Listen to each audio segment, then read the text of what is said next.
naman pinag-uusapan ko muna ang pangalan sa'yo. Opo. Sa'yo na. Si Pacific yung laki ng Indian Ocean. Yung Pacific Ocean naman. Ayan, opo. Hindi naman kay Pacifico yun.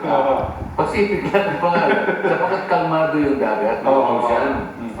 Ngayon, pagtatalunan ngayon, baka mamaya dahil magkaroon niya ng emotional na attachment dyan. Baka mamaya sabihin ng China, wag na. Gano'n, no? Wag na. Iba ba kung alin... kung gumayaw ang China, hindi bibigyan ng recognition. Baka hindi rin maitala. Oo nga po. Kung totoo, sir, tinignan ko nga, yung record ng UN website nila, meron ng noong pang 2009 na nakalagay doon yung tungkol dun sa Philippine baseline. Pero, tinututulan ng China at Vietnam. Yun nga yung sinasabi ko eh. So, disputed Tayo, okay lang, dahil tayo nagkakaalaman. Okay. Sige, ipangalanan natin gusto natin. Lamang kasi yung pinag-usapan yung mga vlogger. Sila, nakagagawa ng vlog, sasabihin ganitong pangalan, wala pa nga yung pangalan na yun. Hindi pa nga tinatanggap sa pagdaigdigan, katawagan ng mga dagat. So kailangan magpakaingat tayo kasi napupulaan tayo. Yun lang naman ang pinakikiusap natin. Sapagkat nakiusap din yung CICC. Yusek Ramos. Na anuin po natin, i-educate po natin ang ating mamamayan kasi po marami pong complex issues dyan na hindi pa naliliwanagan. Nagagamit po ng vloggers. Kaya imbes na maka-educate po, lalo pong nagkakagulo-gulo. Yun ang problema. Tama. Hindi pa lang hindi na ako nalayo ko. Laguna Dibay. Paano yung hakot na Rizal? Laguna Dibay pa rin yun. Kung tutusin, akala mo sa may-ari, Laguna. Laguna. Tayabas Bay. Sabi niya, di ba? Akala mo sa Tayabas lang.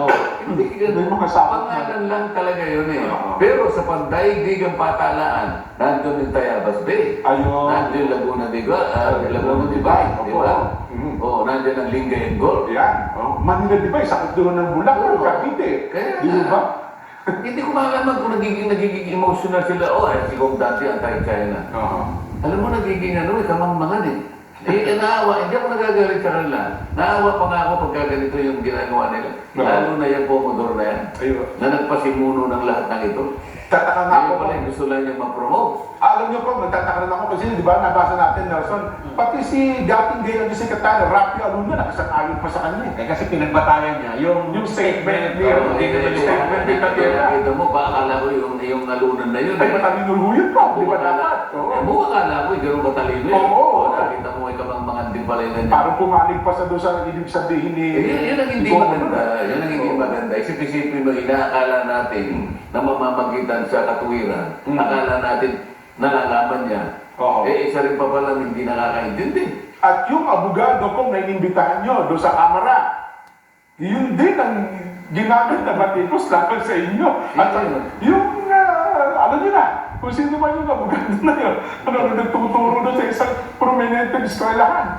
Hindi ko naman maintindihan ba't tinanggap yun ng eskwela yun. Oo nga, ako duda rin ako. Bakit nga, no? Totoo kaya yun, i-research nga, baka naman sinabi niya lang yun, pero baka nag-apply, hindi tinanggap.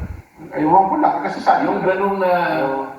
Pinamamarali yun, nung isang araw ngayon, nagpa-exam ako doon may mga ganun-ganun pa sa... At saka yung hindi ganun yung umpisa niya Ako po'y abogado kanya, ako po'y nagtuturo sa ganito. Dahil na ako, busy ako kung minsan, hindi ako nakakapag-vlog, hinahanap po ako ng mga... Siyang na-vlog daw po sa araw ko Hinahanap ako. Ibig sabihin po siyang na-vlog sa araw, di wala nang trabaho pala ito, hindi na ito nagpa-practice ko, di ba? Hindi ko malaman kung paano hinahanap tanongin ko siya, kahit isa wala siyang masabi. Meron pa isang abogadong babae na naman, gagaling-galingan din ko. Kayo daw ang nagsugo sa TRICOM para imbitahan yung abogado na yun. Yun ang kanyang konklusyon.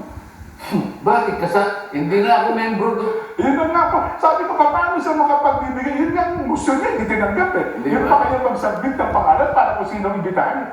Sabi niya, hindi. Ako sa tingin ko, si Kong Dante ang talagang nagsubo, nakiusap sa TRICOM para imbitahan ito si Atty. Ito mo, puro lang sila haka-haka. Ngayon mapapansin ng mga babayan natin kung sino na nga nagsasabi ng totoo. Ayun.